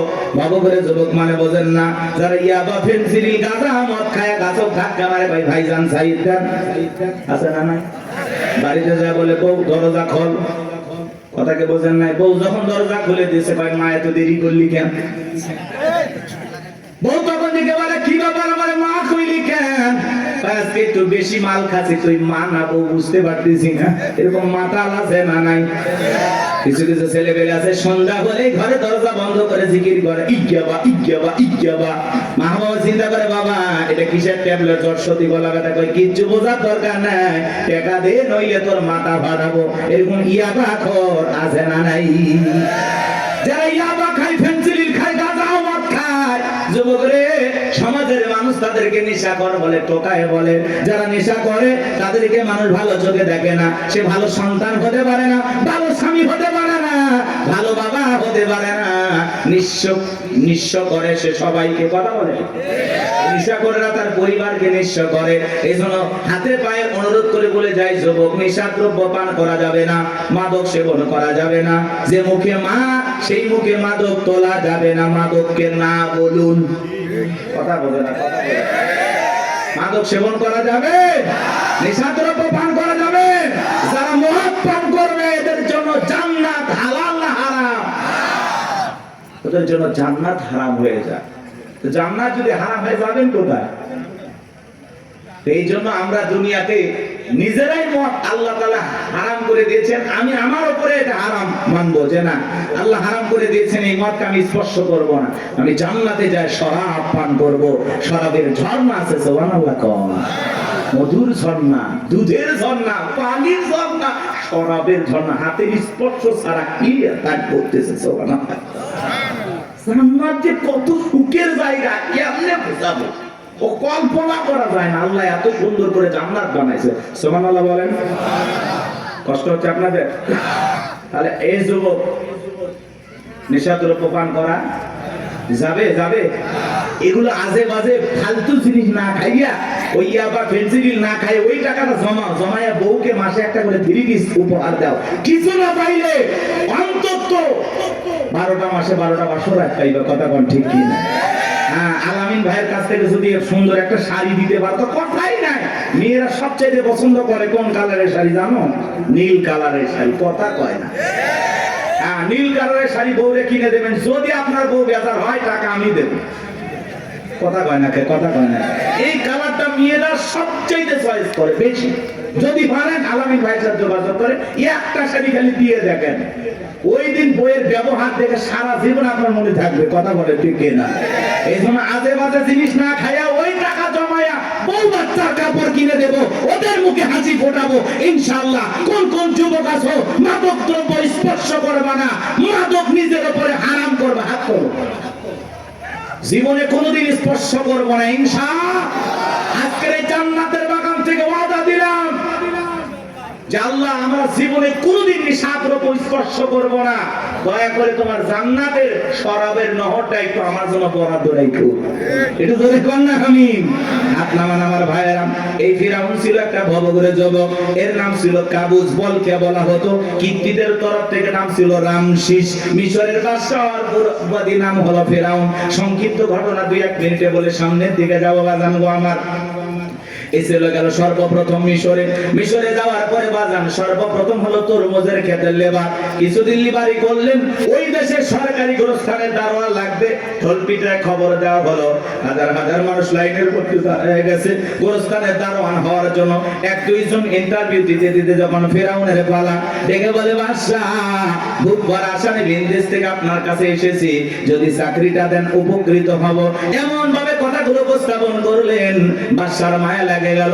বলে আপনার সাথে ভালো মানুষ মিশর আর কেউ নাই, বুক ভরা আসামে ভিন দেশ থেকে আসছি, পরিবার পরিজন আছে, দয়া করে যদি চাকরিটা দেন সারা জীবন আপনার প্রতি কৃতজ্ঞ থাকবো। এমন ভাবে কথাগুলো বললেন, কথা আছে দুষ্ট লোকের মিষ্টি কথা। বাদশার ভালো লেগে গেল। বাদশা ডেকে বলে ইন্টারভিউ বন্ধ করো, এই কাবুজ নামের ছেলেটাকে মিশরের সরকারি গোরস্থানের দারোয়ানের চাকরিটা দেওয়া হলো। এইবার সরকারি গোরস্থানের দারোয়ানের চাকরি পাওয়ার পর ফেরাউন চিন্তা করে বাদশা প্রতি মাসে বেতন দিবে, ঠিক আছে, কিন্তু এই টাকা দিয়ে চলবে না, আমার সাইড ইনকাম করা দরকার। এইবার যারা লাশ দাফন করতে আসে ওদেরকে ডেকে বলে শোনো, লাশ প্রতি একটা করে দিরহাম যদি দাও লাশ দাফন করতে দেব, না হলে লাশ দাফন করতে দেব না। জনগণ টেনশনে পড়ে গেল, একটা দিরহামের জন্য বাদশার দরবার বিচার নিয়ে যাব, লাশ পয়সা বলে শেষ হয়ে যাবে, যদি পাই 1 টাকাই ছেলেটাই পাক। এই কথা ভেবে জনগণ একটা করে দিরহাম ফেরাউনকে দেওয়া শুরু করলো। আপনারা বলেন তো বাংলাদেশের মানুষের নাম কি? ঘুষ। ঘুষ 1 টাকা হইলে ওটা কি ঘুষ। এটা কিন্তু বাংলাদেশে আছে আছে আছে। শোনো এই দেশ যারা গল্প করি, দেশটা মনে হয় স্বপ্নপুরী, শুধু কর ঘুষ কর মদ কর জুয়া কর, হেতায় আছে ভুরি ভুরি, হেতায় আছে ভুরি ভুরি। এ দেশে অসৎ কামাই কেউ করে না, তবে ঘুষের টাকা পেলে কেউ তো ছাড়ে না। টেবিলের নিচ দিয়ে হাত বাড়িয়ে কালো টাকাটা নেই সারিয়ে, টেবিলের নিচ দিয়ে হাত বাড়িয়ে কালো টাকাটা নেই সারিয়ে, করছে ওরা বড় দেশের চুরি, করছে ওরা বড় দেশের চুরি। শোনো এ দেশটার গল্প করি, আছে না নাই? আমার ভাইয়েরা একটা করে দিরহাম জনগণ দেওয়া শুরু করলো। আল্লাহ রাব্বুল আলামিন ওই সময় একটা মহামারী দিল। 2020 সালে আল্লাহ তাআলা আমাদেরকে একটা মহামারী দিয়েছিলেন, ধরো না ছুঁয়ো না, নাম হলো করোনা। করোনা রোগে আক্রান্ত হয়ে বাবা মারা গেছে, ছেলে বাবার লাশটাও দেখতে যায় নাই, বাবার কবরে মাটিও দেয় নাই। বাবার সম্পত্তি ভালো লাগে, মৃত বাবার লাশকে বোঝা মনে হয়। কথা বলে। মায়ের করোনা হয়েছে, জঙ্গলে ফেলা আসছে। বন্ধুর করোনা হয়েছে, বন্ধু দেখতে যায় নাই। ভাইয়ের করোনা হয়েছে, ভাই দেখতে যায় নাই। স্বামীর করোনা হয়েছে, স্ত্রীর কাছে যায় নাই। খাবারের প্লেটটা সাজায় লম্বা একটা বাঁশের লাঠি দিয়ে আস্তে করে স্বামীর ঘরে খাবার ঢোকায় দিয়েছে। কথা বলেন। স্বামী যখন সুস্থ হয়েছে, বিবি কাছে ডাকে বলে, জোসনার বাপ, আমি তোমার কত ভালোবাসি তুমি জানো না। শাড়িটা দিয়ে সুন্দর করে মুখটা মোছায় দিতেছে, আর ডেকে বলে, জোসনার বাপ, তাহাজ্জুদ পড়ে পড়ে তোমার জন্য দোয়া করেছি, আল্লাহ আমার জোসনার বাপের হায়াত বাড়ায় দাও। স্বামী মনে মনে হাসে আর বলে, বিবি রে, তুই যে আমার কত ভালোবাসিস, আমার বোঝা হয়ে গেছে। আমি যখন অসুস্থ ছিলাম, জানালা দরজার দিকে তাকায় থাকতাম, এই বুঝি দরজা জানালা খুলে গল্প করবি, 2টা কথা বলবি, একবারও দেখা করলি না। মোবাইলে তোর ছবি দেখে দেখে মনের দুঃখের কথা ভুলে যাইতাম। তুই যে আমারে কত ভালোবাসিস প্রমাণ আমি পাইছি। আমি যখন অসুস্থ ছিলাম, আমারে তুই বাঁশ দিয়া খাওয়াইছিস। কথা বলা এজন্য করোনা মহামারী বুঝে দিয়েছে, দুনিয়াতে কেউ কারো আপন না। কথা বলেন সত্য না মিথ্যা? ওই সময় একটা আতঙ্ক ভয়, কেউ কারো কাছে যায় নাই। বাজানো আমার এই দুনিয়াতে একটা করোনা মহামারীতে মানুষ মারা গেল, মানুষ আর একটা মানুষের কাছে গেল না, বাবার কাছে সন্তান গেল না। তাহলে ভেবে দেখেন বাজান, দুনিয়াতে কেউ কারো আপন না, সব মিথ্যা মায়া, মিথ্যা মায়া। কথা বলেন না। আপনি কি মনে করেন আপনি মারা গেলে আপনার পরিবারের লোকজন আপনাকে ছাড়া অচল হয়ে যাবে, তারা ভেঙে পড়বে? কিচ্ছু হবে না তাদের। আপনি মরে গেলেও আপন গতিতে আপনার পরিবারের লোকজন তাদের জীবন সাজাবে, আপনার জন্য কি অপেক্ষা করবে না। আপনার জন্য পৃথিবীর কোনো কিছু থেমে থাকবে না, না দোকান, না ব্যবসা প্রতিষ্ঠান, না আপনার স্ত্রী, না আপনার সন্তান, না আপনার ব্যবসা বাণিজ্য, ক্ষেত খামার, কোনো কিছুই থেমে থাকবে না। আপনি মরে গেলেও সব আপন গতিতেই চলবে। কথা বলে ঠিক কিনা? বরং আমরাই বেশি বেশি ভাবতেছি যে আমি মরে গেলে আমার পরিবারে কি হবে না হবে, ওদের কথা ভাবতে গিয়ে আমরা আখিরাত ভুলে গেছি। এজন্য আসুন আখিরাতকে টার্গেট করি। কথা বলে না কেন? আখিরাতকে টার্গেট করি, এর মধ্যে দুনিয়া যতটুকু হয় হইলেও আলহামদুলিল্লাহ, না হইলে আলহামদুলিল্লাহ। কথা বলে ঠিক কিনা? কিন্তু বেশি দুনিয়াকে টার্গেট করলে আখিরাত আমাদের কাছ থেকে দূরে সরে যাবে। এজন্য আমরা দুনিয়া টার্গেট করব না, আখিরাত। আমাদের কার প্রয়োজন বেশি? আল্লাহকে প্রয়োজন দরকার না? তাহলে আখিরাতকে টার্গেট করতে হবে। এই পৃথিবীতে আল্লাহ হলো আমাদের সবচেয়ে আপন। স্ত্রী বলেন, সন্তান বলেন, সবাই স্বার্থ স্বার্থ স্বার্থ ছাড়া কেউ আপনাকে চেনে না। পুরুষ হলো টাকা কামানোর মেশিন। পুরুষের টাকা আছে, পুরুষের পাশে সবাই আছে। পুরুষের টাকা নেই, পকেট ফাঁকা, রাস্তার ভিক্ষুক আপনার সাথে দেখা করবে না। কথা বলে ঠিক কিনা? টাকা আছে, পুরুষের সম্মান আছে। টাকা আছে, পুরুষকে সবাই চেনে। কথাকে বোঝেন নাই? ওই যে গান শুনছেন না, গান শুনছেন, ওইদিকে যাবো না, রাগ করছেন। আপনারা তো রাগ করতেছেন। কি করবো না দোয়া করবো বলেন?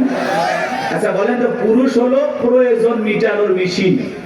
টাকার প্রয়োজন, সম্পদের প্রয়োজন। কথা কয় না কেন? এই প্রয়োজন মিটানোর জন্য আল্লাহ আমাদের দুনিয়ায় পাঠাইছে। কথা কি বুঝতে পারতেছেন বাজান? মন খারাপ করবেন না। যে কথা বলতে চাচ্ছিলাম বাজান, দিল দিয়ে কথাগুলো বোঝার চেষ্টা করবেন, গভীর মনোযোগ দেবেন, সামনে গেলে মজা পাবেন। এ যুবক, তোমরা নিরাশ হয়ে না, তোমরা যুবক, আমিও যুবক, তোমাদের মনের দুঃখটা কি বুঝি। একটু অপেক্ষা করো, তোমাদের জন্য স্পেশাল কিছু আলোচনা মাথার মেমোরিতে সেভ করা আছে, সময় মতো ডাউনলোড দিয়ে শোনায় দেব। মা বোন যারা বসে আছেন, মা একেবারে নিরাশ হবেন না। মা মহিলা প্যান্ডেলে মা বোনদের জায়গা হচ্ছে না, আমি শুনেছি। আর পাগলিদের জায়গা একটু বেশি লাগে। ওদের ঘরেও যেরকম দখল করতে চায়, বাহিরে গেলে দখল করতেছে। কথা বল না কেন? এই যে মা বোনদের জন্য কিছু ওয়াজ করা দরকার আছে না নাই? কিছু বাঁকা পথে মা বোন চলে, বাঁকা পথে চলা মা বোনদেরকে ওয়াজের মাধ্যমে আজকে একটু সোজা করা হবে। একটু সময় দেন, সামনে যায়। আমার ভাইয়েরা চলেন, সামনে থেকে যায় বাজান। ওই ডায়রিয়া কলেরা মহামারীতে হাজার হাজার মানুষ মারা গেল, আর ফিরাউনের পকেটে টাকা ঢুকলো। টাকা পাইতে পাইতে এত টাকার মালিক হয়ে গেল বাজান, টাকা রাখার কারোর কোনো জায়গায় নাই। এবার বাদশার দরবার একদিন চলে আসছে, বাদশা আমার কাছে কিছু টাকা পয়সা আছে, এলাকায় যারা গরিব মানুষ খাজনা দিতে পারে না, দুঃখী মানুষ খাইতে পারে না, আমি তাদের একটু জনসেবামূলক কাজ করতে চাই। বাদশাটাকে বলে, বাবা তো ভালো উদ্যোগ, তোমার মতো ছেলে ঘরে ঘরে জন্ম নেওয়া দরকার। এইবার জনগণের সেই সমস্ত টাকাগুলো নিয়ে আসা গরিব মানুষের মাঝে বিতরণ করলেন, খাজনা পরিশোধ করে দিলেন। বলেন তো টাঙ্গাইলের মুসলমান, বুঝে থাকলে বলেন তো টাকাগুলো ছিল কার? নেতা যে মাইক ধরে বলতেছে 5 লাখ দেব, ওই টাকা পাবে কোথা থেকে? আসমানের ফেরেশতারা প্যাকেট পাঠাবে নাকি? ভালো করে বুঝবেন কোন টাকা কোন জায়গায় যায়। আমাদের গাইবান্ধার আঞ্চলিক ভাষা একটা কথা বলে, মাছের তেল দিয়ে মাছ ভাজা। কথা কি বুঝতে পারতেছেন? জনগণের টাকা জনগণের মাঝে বিতরণ করে ফাও ফাও বাহাবা পাইলু। জনগণ থেকে বলে, আরে রাজ্যের বাদশা যদি এই ব্যক্তি না হয়া গোরস্থানের ছেলেটা হইতো, না জানি আমাদের কপাল খুলে যেত। নির্বাচনের আগে একটু জনসেবামূলক কাজ করা দরকার আছে না নাই? আমার এলাকার এক নেতা কাঁচা রাস্তা, মানে মাটির রাস্তা বোঝেন তো বাজান, ইট পাড়তেছে, 2 গাড়ি ইট পাড়তেছে। মানুষজন বলে, বাবা ইট পাড়তেছে, তুমি তো এখনো নেতা হয় নাই, কারণটা কি? ছেলেটা বলতেছে, আপাতত ইট পাড়ে দিলাম, আর ভবিষ্যতে আমার মার্কায় যদি সিলভার এলাকার নেতা বানায় দিতে পারে, আমার 1 নাম্বার টার্গেট এই কাঁচা রাস্তা পাকা করা। এই রাস্তাতে আপনাদের ছেলে স্কুলে যাইতে পারে না, আপনারা হাটে বাজারে যাইতে পারেন না, মাঝে মাঝে আপনাদের কথা মনে হলে রাতে ঘুম আসে না। কি অভিনয়! নেতা হতে গেলে অভিনয় জানার দরকার আছে তো না? কথা কয় না। যারাই নেতা এরাই কিন্তু পুরোটা কি অভিনেতা। অভিনয় না জানলে নেতা হওয়া যায় না বাজান। ভালো করে বোঝার চেষ্টা করবেন। জনগণ বিশ্বাস করে যদি নেতার মার্কায় সিলভারে নেতাকে নির্বাচিত করে, নেতা তো এলাকায় থাকে না, ঢাকা শহরে বান্ধবী নিয়ে ঘুমায়। কথা বলেন ঠিক কি না? মার্কা থাকে যে কয়দিন নেতার আনা গোনা সে কয়দিন। আমরাও জনগণ কম খারাপ না, 1.5 টাকার বিড়ি আর 3 টাকার চা খায় কি স্লোগান। বল্টু ভাইয়ের চরিত্র ফুলের মতো পবিত্র, নামাজ পড়া কক্ষ গাঁজা খাই 5 ওয়াক্ত কমসুরিতে বাঁকা ভক্ত, শয়তানের 1 নাম্বার ভক্ত, হুজুরের জন্য খুবই শক্ত চুষা খাই গরিবের রক্ত।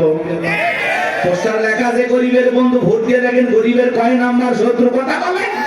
রাস্তার একটা ভিক্ষুক মহিলার দিকে 500 টাকা দিয়ে বলে, আপনার চেহারার মাঝে আমি আমার মাকে খুঁজে পাই।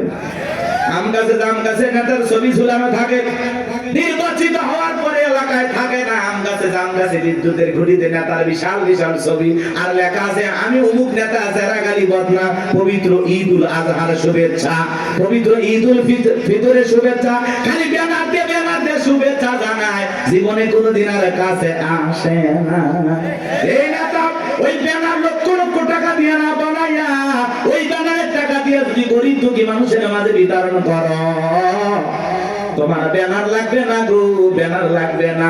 জনগণ তোমার মার্কায় জায়গা মতো সিল মেরে দেবে। কথা কোন ঠিক কি না?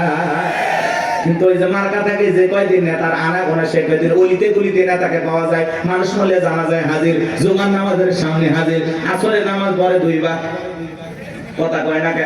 এক নেতা মানুষকে সালাম দিতে দিতে হোশ হারায় ফেলছে, রাস্তার খেজুর গাছ পায় 1 লাইনে সালাম দিয়ে যাচ্ছে। কর্মী যাচ্ছে ধরে কয় নেতা এটা মানুষ না খেজুর গাছ। নেতা বলতেছে আমি মনে করছি এটাও ভোটার। কথাকে বুঝতে পারতেছেন বাজান? এই জন্য আপনাকে আমাদের পরিবর্তন হওয়া লাগবে বাজান। বারবার ওদের কথাই বলা যাবে না, বলা যাবে না। আমাদেরকে ভালো ভালো লাগবে। মনে রাখবেন বাজান, দেশের জনগণ 1 নাম্বার, নেতাও 1 নাম্বার হবে। আপনি যদি পরিবর্তন করতে চান, অবশ্যই সমাজটাকে পরিবর্তন করতে পারবেন। এই জন্য আগে নিজের ভালো হওয়া লাগবে। আপনি যেমন দেশের নেতাও কিন্তু ওইরকম হবে। 2 নাম্বার আপনি নেতা হবে, 4 নাম্বার। কথা কি বুঝছেন? আপনি সিটার নেতা হবে, বিশ্ব সিটার। এই ওয়াজ করলে কি ভয় পাচ্ছেন নাকি? আমি কোনো দলে দালালি করতেছি? আমরা আগে ঠিক হবে। এক পাগল গাছের নিচে হাত তুলে বলে আল্লাহ, আরে হারাক তো মানুষ বাইরে গেছে, 2-4 জন হারিয়ে গেলে কি হবে? পরে খুঁজবো ওই মা কি মা আজকে আমি শুরু করতে নাকি বাচ্চা নিয়ে আসে, মাকে ধর, মাকে বাচ্চা হারায় যায়, মা কইতে পারে না, মা না পাগলি। বাচ্চাকে কন্ট্রোল করবেন না। এ বাবা জাহিদ, এ তোমার মা কান্না করে, আসো বাবু আসো। সাতুটিয়ে বাড়ি, ও মা এত আল্লাহ বলা হলে স্বামী একদিন আর একজনের হাত ধরে চলে যাবে, টের পাবেন না। হ্যাঁ, বাচ্চা কন্ট্রোল করবে পারে না। কি মা, অনেক মা বোন আসছে, এসে বাচ্চা টাচ্চা রাখে ওরা গল্পে লিপ্ত হয়ে গেছে। কেউ তোমার বিয়ে হয়েছে ওই মুখ জায়গায় না, তোমার স্বামী ভালো ব্যবসা করে, ও গল্প করতে বাচ্চা নেই, টেরই পাচ্ছে। ও বু ফুবু চাচি খালা নিয়ে ব্যস্ত হয়। আল্লাহ হেদায়েত দান করে। আর ওদের মাঝখানে এরকম একটু বিনোদন দরকার আছে নাকি? হারায় গেলে আর কি কি সংবাদ আছে দেবেন, দেখবেন, আমি বলে দেব। একটি বাচ্চা হারিয়ে গেছে, নাম কি? জাহিদুল ইসলাম। বাবা জাহিদুল, তুমি কোথায় তুলতেছো ফুল? তোমার মা কান্নে হয়ে গেছে ব্যাকুল, তাড়াতাড়ি করে আসো। জাহিদুল চলে আসবে, মা কান্দেন না, বসে থাকেন। বাচ্চা হারাই নাকি এখনকার পোলা পান? এক করতেছেন নাকি আপনার? তাকবীর দেন, লিল্লাহি তাকবীর। একটা গোল গাছে তেঁতুল গাছ, কোন গাছ? তেঁতুল গাছের নিচে হাত তুলে বলে আল্লাহ, তেঁতুল গাছে রাজশাহীর ফজলিয়ামদের, রংপুরের হাড়িভাঙ্গাতে, সাফাই নবাবগঞ্জের কাঠিমন্দে, নওগাঁসা পাহাড়ের আমরুপালিতে। আল্লাহ বলে পাগলের চোখটা খুলে দেখ, কোন গাছের নিচে দোয়া ধরেছিস? তেঁতুল গাছের নিচে দাঁড়ায়া। কিয়ামত পর্যন্ত আমসালে জামাত পাওয়া যাবে না। নির্বাচনের আগে 500 টাকা, 1000 টাকার বিনিময়ে, 200 টাকার বিনিময়ে নিজের পবিত্র আমানত ভোট বিক্রি করে দেশে উমরের মতো নেতা চাইলে পাওয়া যাবে না। এজন্য আগে আপনাকে ঠিক হওয়া লাগবে। আপনি যখন বলেন আল্লাহ আমার নেতাদেরকে উমরের মতো আদর্শবান নেতা বানাও, আল্লাহ তখন হাসে আর বলে উমরের দেশে থাকার মতো জনগণ কি হতে পেরেছিস? আগে নিজে ঠিক হ। এটা আবার সাকাওয়াত ভাই ওয়াজ করলো, নামাজও পড়ে সুদও খায়। আপনি যখন সুদ খায় মুনাজাত করেন রব্বানা আতিনা ফিদ দুনিয়া, আল্লাহ বলে তোর মতো সুদখোর হারাম করে দোয়া কবুল হবে না। সুদ খায় ঘুষ খায় হাত তুলে দেওয়া, আল্লাহ মাফ করে দিন।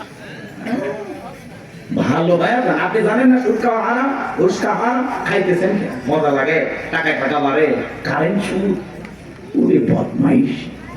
আল্লাহ হেদায়েত দান করেন, জোরে বলেন না আমিন। কষ্ট হচ্ছে নাকি আপনাদের? আমার ভাইরা ভিডিও কথাগুলো বুঝে যান। আমি যে কথা বলতে যাচ্ছিলাম, তালুকদার বংশের মতো যদি কলিজাটা বড় হয়, বাপের কথা যদি হয়ে থাকেন, ডান হাতটা তুলে বলেন হুজুর যতদিন বেঁচে থাকবো নির্বাচনকে কেন্দ্র করে চা বিড়ি পান সিগারেট খাবো না, একটা টাকাও কোন নেতার কাছ থেকে নেব না, সৎযোগ্য নির্ভীক আল্লাহওয়ালা সমাজের নেতৃত্ব দেওয়ার মতো উপযুক্ত নেতাকে আগামীতে ভোট দিয়া নির্বাচিত করব।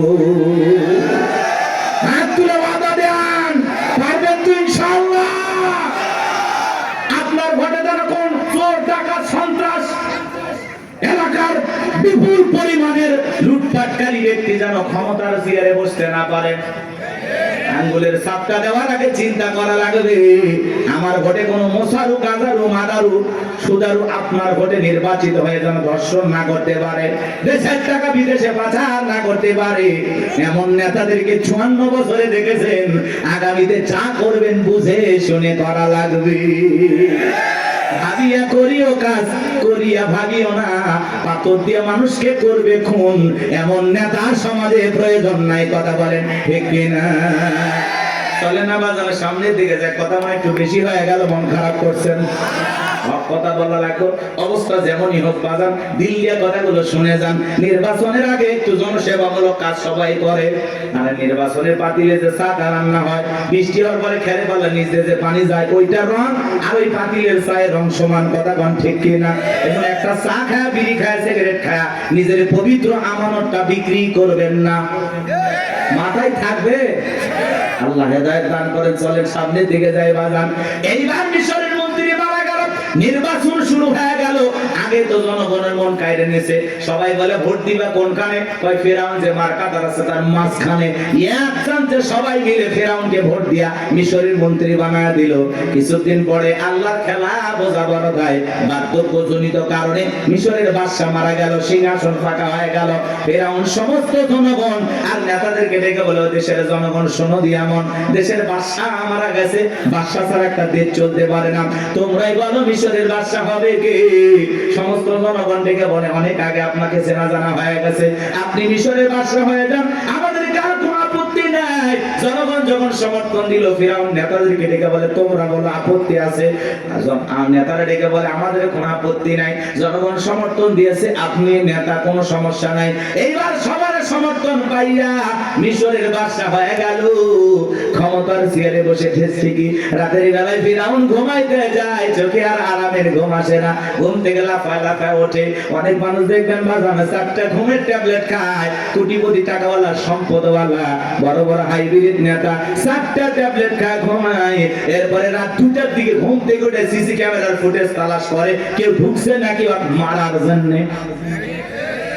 কারণ বিল্ডিং এর প্রত্যেকটা জায়গায় খালি দুর্নীতির গন্ধ, জুলুমের গন্ধ, মানুষ মারার গন্ধ, মানুষকে প্রতারণা ধোঁকা দেওয়ার গন্ধ। কথা বলেন না কেন? ওই বিল্ডিং কি আমনে দাঁড়াইছে? রাগ করতেছেন আপনারা? এ বাজার গো, আমার লম্বা করব না। ধনী মানুষ টাকা আছে, সম্পদও আছে, দামি বিছানা আছে, দামি খাট আছে, কিন্তু ঘুমটা নাই। আর গরিব রিক্সা চালায়, ভ্যান চালায়, মাঠে কাজ করে, আলু ভর্তা দিয়ে, ডাল ভাজি দিয়ে, সবজি দিয়ে ভাত খায়, বউকে কোলে নিয়ে ঘুমায়, কি আরামের ঘুম। কথা বলেন না কেন? আর ধনী স্বামী স্ত্রীর মধ্যে দাও কুড়ালের সম্পর্ক, বউ আলাদা খাটে, স্বামী আলাদা খাটে, ইয়া তো ধনী হয়ে গেছে, এখন স্বামী স্ত্রীর মধ্যে মহব্বত ভালোবাসাই নাই। আছে না না এরকম পরিবার?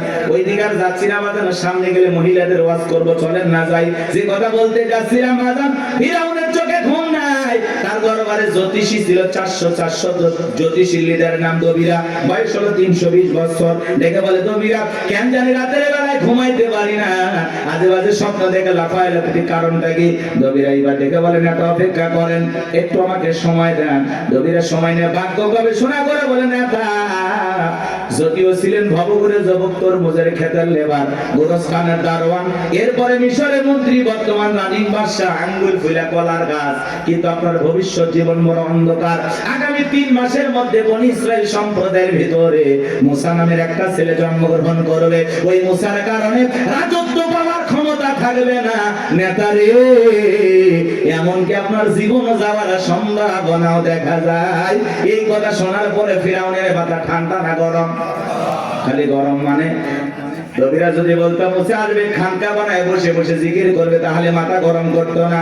আজ বাংলাদেশের দিকে তাকায় দেখবেন যারা খানকা বসাইয়া জিকির করতেছে, লাফালাফি করতেছে, নারী পুরুষ একত্রে হয়ে ঢোলক বাজায় জিকির করে আর গান গায়, দেখে না কয় পানির ভিতর জ্বললে বাতি ঝড় বাতাসেও নেবে না, ল্যাংটা বাবার মুরিদ হইলে নামাজ রোজা লাগে না। যেই পীর সাহেব বলবে নামাজ রোজা লাগে না, ওটা পীর না টাটকা শয়তান। সিজদার মতো একটা সিজদা দিবি, জান্নাত পার হয়ে জাহান্নামের তলে পড়বি। আছে না নাই? লালন শাহ বাজারে দেখলেন না, মহিলারা গাঁজার কলকিতে টান মেরে খাইয়া বলতেছে আমি বিমানে উঠতেছি। প্রকাশ্যে জনগণের সামনে মাজার গুলোতে গাঁজা খাওয়া হয়, মাজারে গাঁজার কলকিতে এত ধোঁয়া ছাড়ে বাজা, রাস্তায় প্রশাসনের লোক দাঁড়িয়ে থেকে বলে মনে হয় ওরসের রান্না চলছে। কথা বল না কেন? ভণ্ডগুলো ভণ্ডামি করে যাচ্ছে আর বলে আমরা হকের দরবারে আছি। আছে না নাই? কথা বলেন না কেন? ভণ্ডামি পাইছেন, জায়গা পান না। পিছ দিল শাহজালাল খানকাই পীর, রাজপথে পীর, নারে তাকবীর হুঙ্কার দিয়েছে, গৌর গোবিন্দ ধুতি পরার টাইম পাইনি। কথা বলেন ঠিক কি না? এরকম শাহজালালের মতো পীর দরকার আছে না নাই? আল্লাহ ওয়ালা ভালো জিনিস, ওয়াকুনু মাস-সাদিকিন।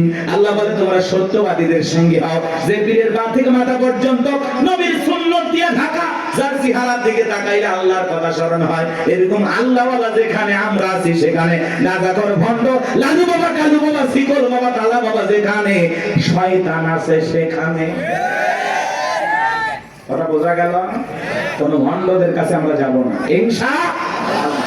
কোন ভণ্ডের কাছে যাবেন না। পীর সাহেব নাই, মানুষ আছে কিনা তাও সন্দেহ। কবর মাজার বানায় রাখছে, লেখা রাখছে তাকলিশ আর রহমতুল্লাহ আল্লাহ।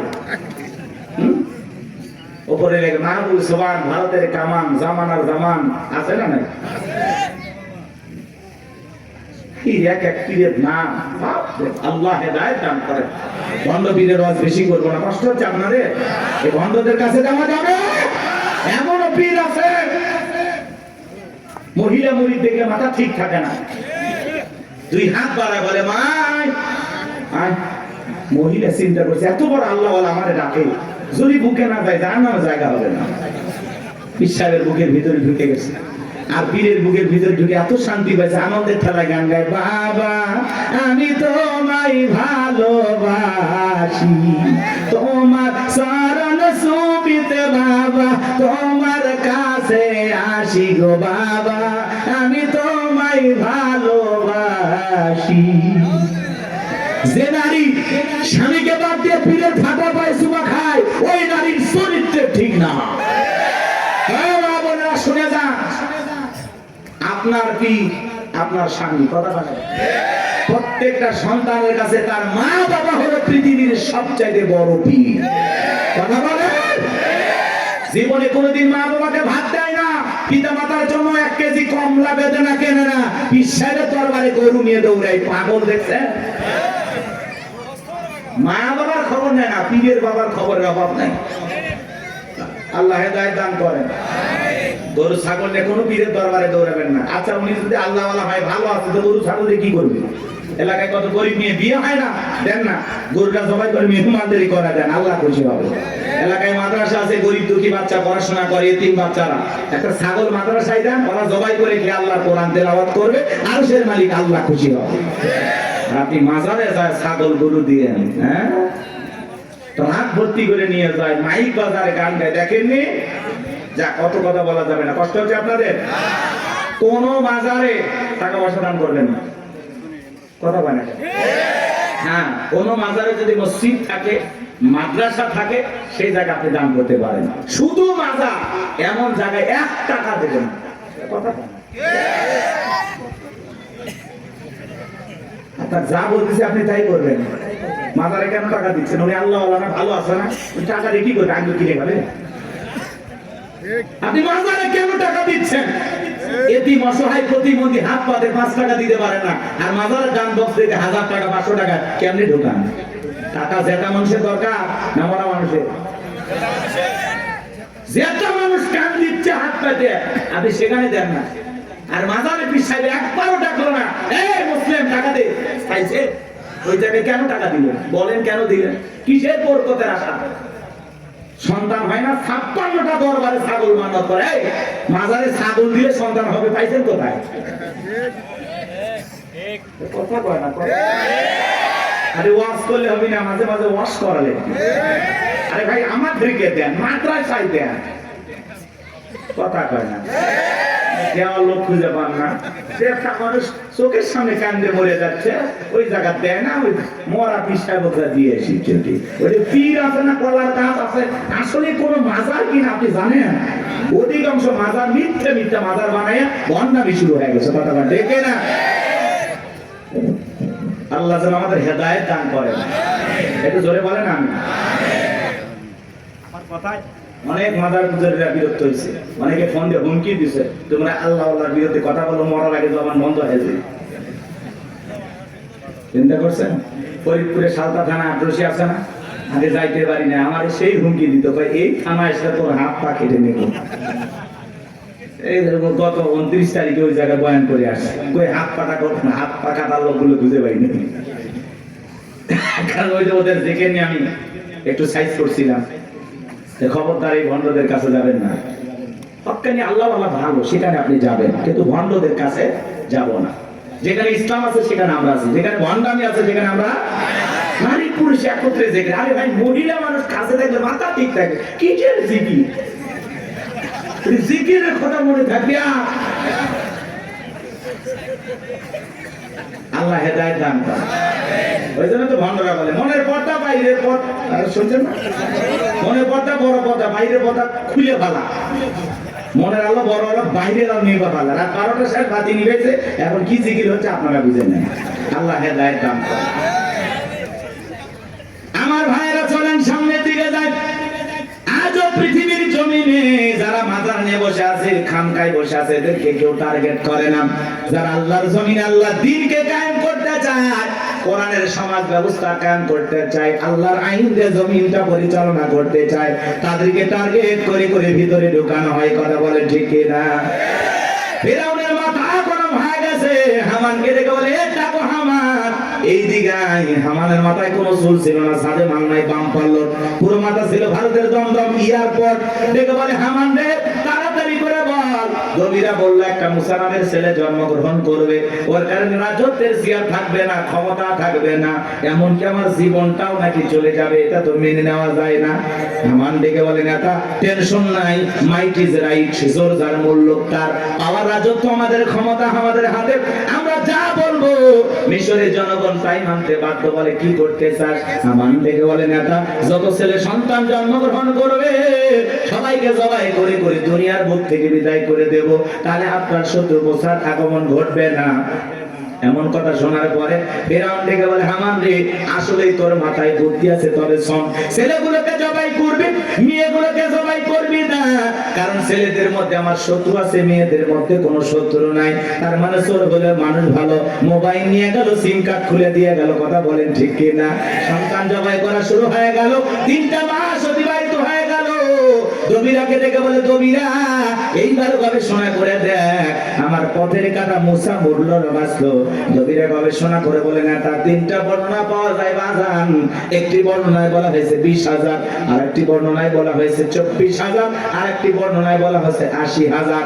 দবিরা ডেকে বলে, না তো যদিও হাজার হাজার মায়ের মুখ খালি কইরা সন্তানগুলোকে জবাই করে বিদায় করেছেন, কিন্তু আপনার পথের কাটা মুসা এখনো মরে নাই, মরে নাই, মায়ের কোলে জীবিত আছে, সুস্থ আছে, কিন্তু কোন বাড়িতে আছে, কোথায় আছে, এইটা বলার ক্ষমতা আমাদের নাই। বলেন আল্লাহু আকবার। ওয়া মাকারু ওয়া মাকারাল্লাহ ওয়াল্লাহু খায়রুল মাকিরিন। এলাকা কার? আল্লাহ চাই মুসারে বাঁচাতে, ফেরাউন চাই মারতে, আর 14 গোষ্ঠী এক জায়গা হয় মুসের একটা পছন্দ জিততে পারবে না। কথা বলেন ঠিক কিনা? ফেরাউন রাগান্বিত হয় বলে, এ সেনাবাহিনীর দল, এতগুলো মারলি, আসলটাই মারতে পারলি না। এলাকায় তল্লাশি চালাও, চিরনবিধান চালাও, ঘরে ঘরে প্রবেশ করো, যেখানে মুসারে পাইবা দরবার জবাই করবা, আমার মাথার টেনশনটা দূর করো। যাও। একদল সেনাবাহিনী মুসা নবীর বাড়ি দিকে রওনা করেছে। মুসা নবীর বড় বোন, তার নাম মারিয়ম, দেখে বলে, মা, ওই যে ফিরাউনের সেনাবাহিনী দেখা যায় মা, আর বুঝি ভাইকে বাঁচানো গেল না। মুসা নবীর মা সন্তানকে দিক সেদিক দৌড়ায়, কে যেন ইলহামের মাধ্যমে আওয়াজ দেয়, বলে, মুসা মা, তোমার সন্তানটাকে চুলার ভিতরে ফেলায় দাও, কথা দিলাম গো, তোমার সন্তানটাকে আবার তোমার কোলে ফেরায় দেব। বলুন সুবহানাল্লাহ। মুসা নবীর মা তাই করলেন।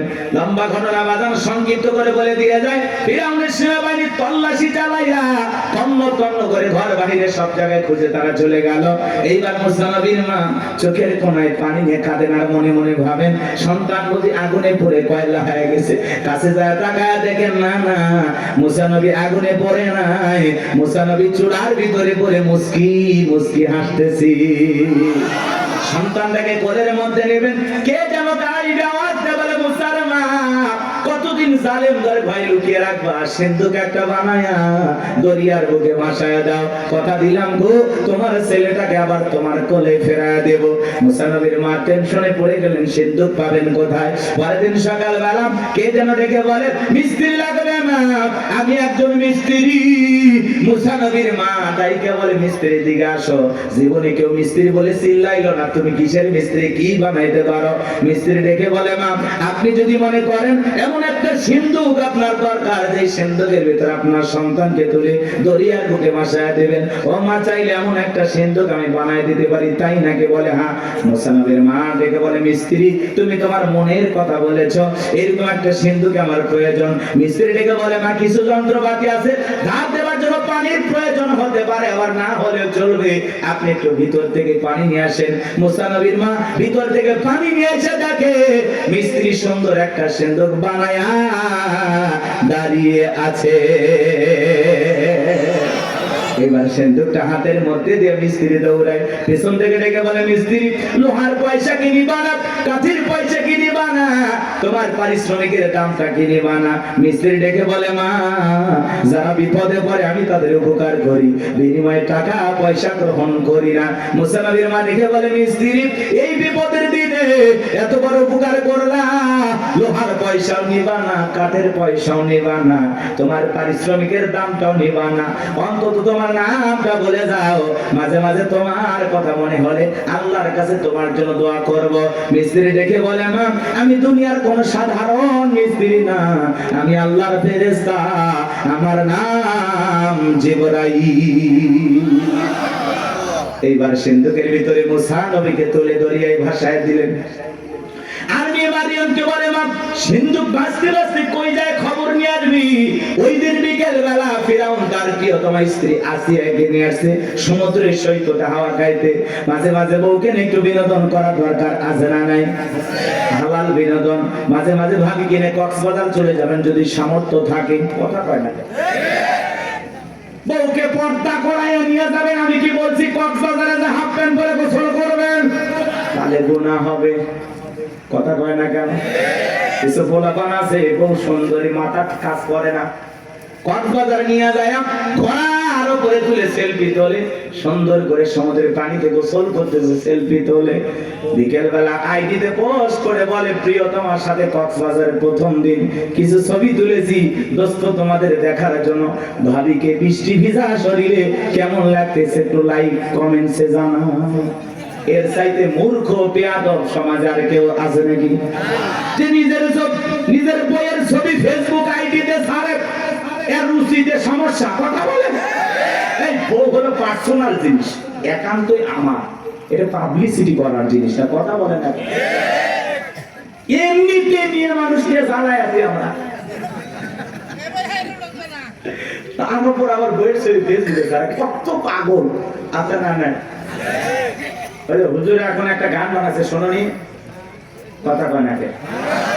শুনছেন? কোন গ্রামে বাড়ি তোমার, কেমন তোমার বাপ, ফেসবুকে ছবি সাইডে করছো কেন বাপ, শুনছেন না? যাই সময় নাই, অনেক লম্বা হবে, কষ্ট হচ্ছে আপনাদের, বিরক্ত হয়েছেন আমার কথা? মহিলা দল আজ একটু পরে হবে, আপনার আগে ঠিক হন। কি বউকে মাঝে মাঝে বিনোদন করবেন? পিকনিক স্পট গুলো যেখানে ভদ্র লোকেরা যায় সেখানে যাবেন, মাঝে মাঝে বউকে নিয়ে একটু ঘোরাফেরা করবেন, নিজে বউরে একটু সময় দেবেন, না হলে অন্য আরেকজনের সাথে ঘোরাঘুরি করবে, আপনি টেরই পাবেন না। এরকম মহিলা আছে না নাই? আর একবার যদি বউ বাঁকা পথে চলে, ওই বউকে সোজা করা কঠিন। নষ্ট গাড়ি ঠিক করা যায়, কিন্তু নষ্ট নারীকে ঠিক করা যায় না। একবার যদি একটা নারীর চরিত্র নষ্ট হয়ে যায়, ওই নারী একটা পতিতার চাইতেও নিকৃষ্ট হয়ে যায়। এর জন্য বাজান, কথাগুলো বাস্তব। নষ্ট গাড়ি ঠিক করা যায়, কিন্তু নষ্ট নারীকে ঠিক করা যায় না। নারী এমন একটা জিনিস, নারী বুঝতে পারলে নিয়ামত, না বুঝতে পারলে কিয়ামত। বুঝতে পারলেই ঘরে সুন্দর পরিবেশ নিয়ে বাঁচতে পারবেন, আর না বুঝতে পারলে ঘরে আগুন জ্বলবে, দাউ দাউ করে অশান্তির আগুন জ্বলবে। ওই আগুনে শুধু আপনি জ্বলবেন, আপনার পরিবারও জ্বলবে, সমাজ জ্বলবে। কথা বলে ঠিক কিনা? আরে ভাই, মসজিদে মুয়াজ্জিনি করে, বইয়ের জ্বালায় গলা দড়ি দিয়ে মরছে, দড়ি দিয়ে মরছে। কয়েকদিন আগের ঘটনা। হুজুর, মানুষ আমরা মারবের পারি না, সাধনা করে পারি, কি দিয়ে মারবেন? আল্লাহ এমন একটা সিস্টেম দিয়েছে মারা, ওই মেসওয়াক পরিমাণে 1 বিঘা। কথা কয় না? আচ্ছা, এটা তো মারা যায় 8 ইঞ্চি দিয়ে। কথা কয় না? এটা পান্টি হলো, অনেকে পাই হুজুর প্লাস দিয়ে মারুন, মানে প্লাস দিয়ে ওই পান্টি ধরবি না, হাত দিয়ে ধরালে। আর কার বউ যদি মমতাজের মতো মোটা হয়, আর ওই পান্টি যদি পিঠে মার যায়, বউ কবি আমার কাতুকুতু লেগেছে। কথা কন ঠিক ঠিক? ইসলাম এমন একটা সুন্দর সিস্টেম আল্লাহ তাআলা আমাদেরকে দিয়েছেন। ইসলাম এত সুন্দর একটি ধর্ম, আসলে বউ মারার পক্ষে আল্লাহ নাই। কথা কয় না? আল্লাহ বলতেছে বউ ভালোবাসার জিনিস, নারী রেখে। আর তুমি যদি সকালে বউরে পিটাও, রাতের বেলা কই ঘুমাবা? ওই বউয়ের কাছে যাতে তোমার লজ্জা করবে না?